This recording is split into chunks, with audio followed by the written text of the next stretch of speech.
ಮಾಜಿ ಪ್ರಧಾನಮಂತ್ರಿ ದೇವೇಗೌಡರ ಪತ್ನಿ ಚೆನ್ನಮ್ಮ ನಿಧನ ಹಿನ್ನೆಲೆಯಲ್ಲಿ ಬೆಳಗ್ಗೆ 7ರಿಂದ ಮಧ್ಯಾಹ್ನ 1 ತನಕ ಹೊಳೆನರಸೀಪುರ ಪಟ್ಟಣ ಬಂದ್ ಆಗಲಿದೆ. ಅಂಗಡಿ ಮುಂಗಟ್ಟು, ಹೋಟೆಲ್ ಸೇರಿ ಎಲ್ಲಾ ರೀತಿ ವ್ಯಾಪಾರಗಳು ಬಂದ್ ಆಗಲಿದ್ದು, ಚೆನ್ನಮ್ಮಗೆ ಗೌರವ ಸೂಚಕವಾಗಿ ವರ್ತಕರ ಸಂಘದಿಂದ ಬಂದ್ ಅನ್ನು ಘೋಷಣೆ ಮಾಡಲಾಗಿದೆ.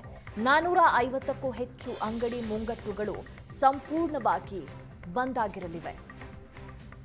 ಬೆಳಗ್ಗೆ 7ರಿಂದ ಮಧ್ಯಾಹ್ನ 1 ಗಂಟೆವರೆಗೂ 450ಕ್ಕೂ ಹೆಚ್ಚು ಅಂಗಡಿ ಮುಂಗಟ್ಟುಗಳು ಬಂದ್ ಆಗಿರಲಿದ್ದು, ನಾಳೆ ಚೆನ್ನಮ್ಮನವರು ಇದಾಗಿದ್ದರಿಂದ ನಾಳೆ ಬೆಳಗ್ಗೆಯಿಂದ ಸಾಯಂಕಾಲದವರೆಗೂ ವರ್ತಕರ ಸಂಘದಿಂದ ಹೊಳೆನರಸೀಪುರ ವ್ಯಾಪಾರ ವಹಿವಾಟನ್ನು ಬಂದ್ ಮಾಡಿದ್ದೀವಿ. ಇದರಿಂದ ಎಲ್ಲರೂ ಸಹಕಾರ ಕೊಡ್ತೀವಿ ಅಂತ ಹೇಳಿದ್ದಾರೆ. ಅದರ ಪ್ರಕಾರ ನಾವು ಮಾಡ್ತಾ ಇದ್ದೀವಿ ಸರ್. ಇಡೀ ದಿನ ಸರ್ ಟೈಮಿಂಗ್ ಸರ್ 1 ಗಂಟೆವರೆಗೂ ಸರ್. ಬೆಳಗ್ಗೆ ಎಷ್ಟು ಗಂಟೆ? ಬೆಳಗ್ಗೆ 7 ಗಂಟೆಯಿಂದ ಮಧ್ಯಾಹ್ನ 1 ಗಂಟೆವರೆಗೂ. ಚೆನ್ನಮ್ಮನವರು ಇದಾಗಿದ್ದರಿಂದ ಅದರಿಂದ ನಾವು ರಜಾ ಘೋಷಿಸ್ತೀವಿ ಸರ್. ಎಲ್ಲರೂ ಒಪ್ಕೊಂಡಿದ್ದಾರೆ ಸರ್. ಅದನ್ನು ಇಡೀ ತಾಲೂಕಲ್ಲ ಸರ್, ನಾವು ಒಳನ ಪುರಸಭೆ ಇದು ವರ್ತಕರ ಸಂಘದಿಂದ ಟೌನ್ ಮಾತ್ರ.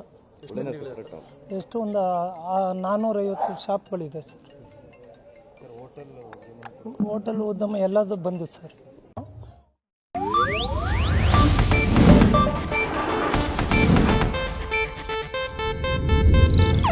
ಇದು ಏಷ್ಯಾನೆಟ್ ನ್ಯೂಸ್ ನೆಟ್ವರ್ಕ್ ಪ್ರಸ್ತುತಿ.